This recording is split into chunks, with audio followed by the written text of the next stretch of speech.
I'm going to delete that for now so that we can move on to talking about what these material options are for the Cinema 4D renderer, because there are some new options. So I'm just going to give myself a lot of room here. And let's go over what we already know. Obviously there's cast shadows. This is currently set to off, and our lights aren't even set to casting shadows. So why don't we just put a wall behind this text. I'll make a new solid layer, and we'll make it 2000 by 2000. That's great. Maybe this blue will work again. And I'll set that to be a 3D layer. And then I'll switch to my top view and make sure that that solid layer goes right behind the text layer so that the text is right up against it, and switch back to my active camera. Okay, so we first need to enable casting shadows on our light, which would be under the light options. Cast shadows, turn that on. Nothing changed because we also need to go to our text layer and say that this casts shadows. And there we go, we've got a shadow showing up on the background now based on wherever this light is. Now because it's taking so long to render, I'm going to drop my resolution down to half, and that way it's just going to update a little bit quicker. Okay, so depending on how close this is to the wall, the shadows are going to be longer. If I pull it back further, they're going to be a lot shorter. But these are true 3D shadows, so they're taking into account the extrusion of the text and casting the shadows pretty realistically. But we don't really have any diffusion, and that really adds a lot of realism to it, so why don't we go into our light options and turn that diffusion up to, say, 35. That's a little too much. Maybe we'll drop it down to 15. And now the edges of that shadow are just a little softer. I'm going to turn my shadow darkness down to, say, 40 as well, because that was a really dark shadow at 100%. And just like before, we could, enable some fall off, so maybe I'll switch that to inverse square clamped, turn the radius up, and turn the fall off distance up as well, just to make something a little bit more realistic. And then maybe we'll reposition this light up here in the right corner and pull it back a little bit, and we'll call that good for now. Okay, so let's go back to these material options.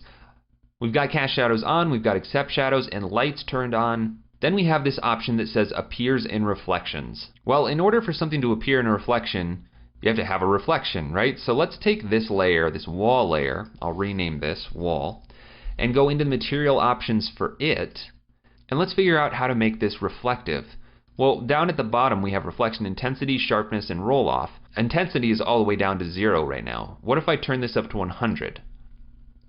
Well, everything got a lot darker, but if we take a look right in here, you can see that this is actually reflecting the text, and it's tinting it the color of the layer. Let's switch this to full, and I'm actually going to duplicate my camera so I can zoom in nice and tight, so we can see this reflection in more detail. There we go, so this is the reflection of the X.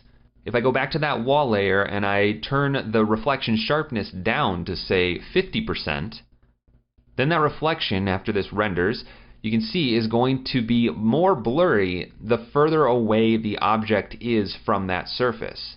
So right where the wall is touching the text, that is still nice and sharp, but as soon as you get further away, it starts to blur out. And that's really kind of a nice effect. If I turn the sharpness all the way down, that's going to be even more extreme. It's going to look much more like a glossy material rather than a mirror.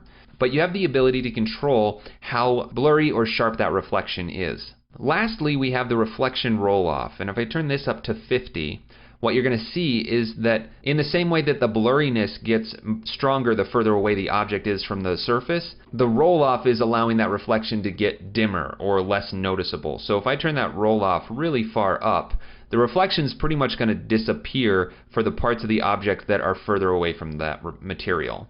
So those are the reflection properties.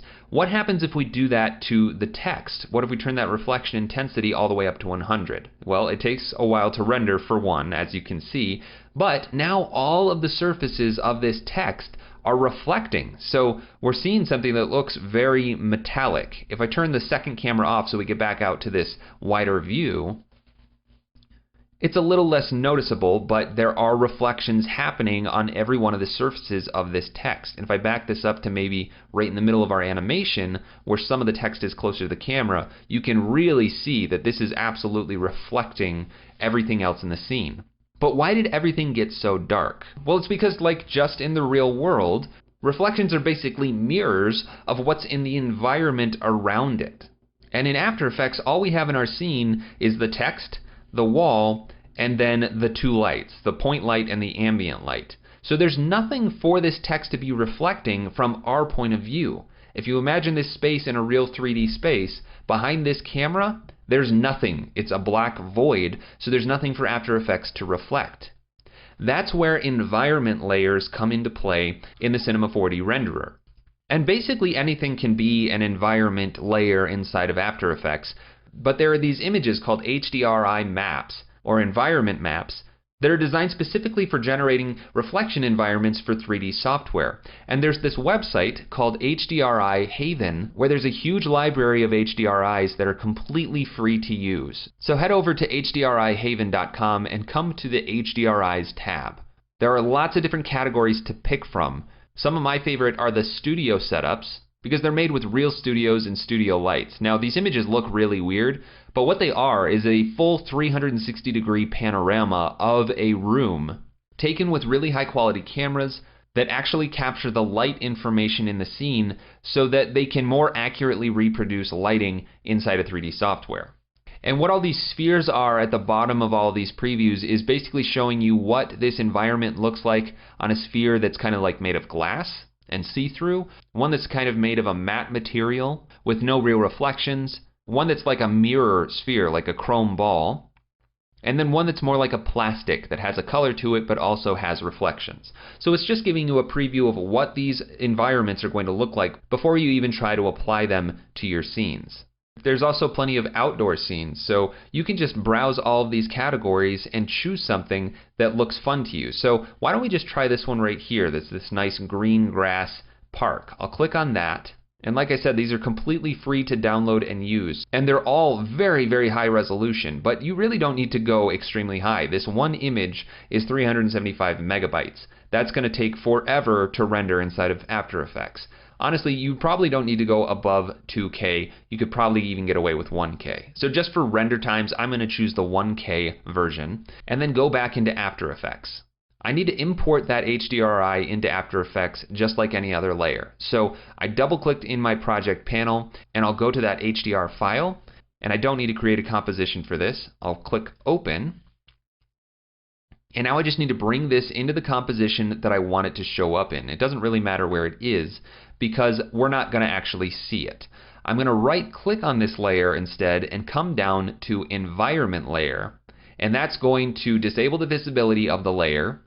And instantly you see that my text looks a whole lot different. And the wall. Everything is reflective, and it's now reflecting that environment. It's taking that 360-degree image and basically turning it into a sphere that our scene is now living inside. You can kind of think of it like a planetarium, like a dome that's going over your entire scene to generate reflections. So everything is much brighter now, and you can even see in the details of that reflection those buildings in the background.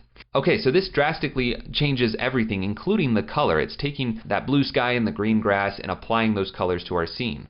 And we have the ability to modify how some of this is appearing. So if I open up my HDR layer and go into the options, we can do things like change the orientation. So if I grab the Y value on the orientation, I can kind of spin this around like a globe to change what part of this environment is being reflected in the text. Now, as you can see, this is taking much, much longer to render. So again, I'm going to switch this back down to half. And I think I might even make the wall not reflective anymore, or at least not as sharp. Why don't we turn the sharpness down to 20 and turn the reflection roll off up to maybe 40. So now if I turn that reflection intensity down to 0 instead of 100 and then just undo and redo to get back and forth between it, you can see how it's much more subtle now. Honestly, I think 100% is even too much. Let's drop that down to 50 because the back wall doesn't need a lot of reflection in it at all. I just want to have a little bit of this shininess coming off from the text that's touching right up against the wall, but nothing too crazy. I'll collapse that and just lock that layer so I don't modify it anymore.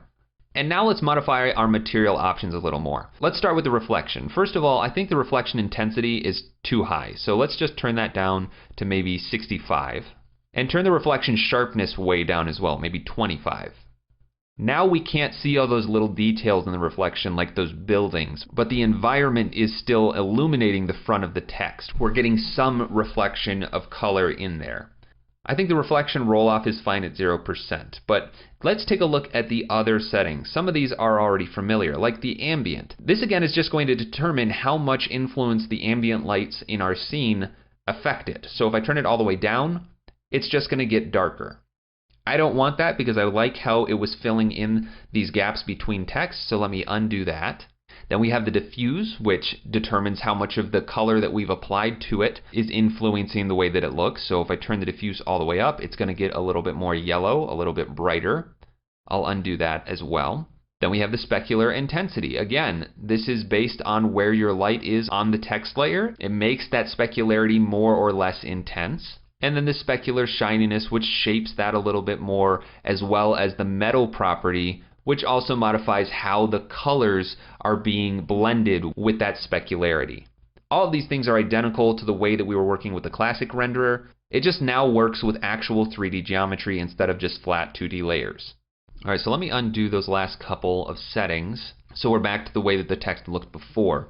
And I want to point out that we can disable the color, basically, of this HDR if we just add an effect to it. So if I remove the saturation by adding a tint effect, I'll just type in tint in my effects in presets and drag that out, it's going to take all the color out of that image because it's tinting it black and white. If I undo and redo, it's actually a little hard to see, but it is taking the color out of the scene. So why don't I just make that wall 100% reflective again?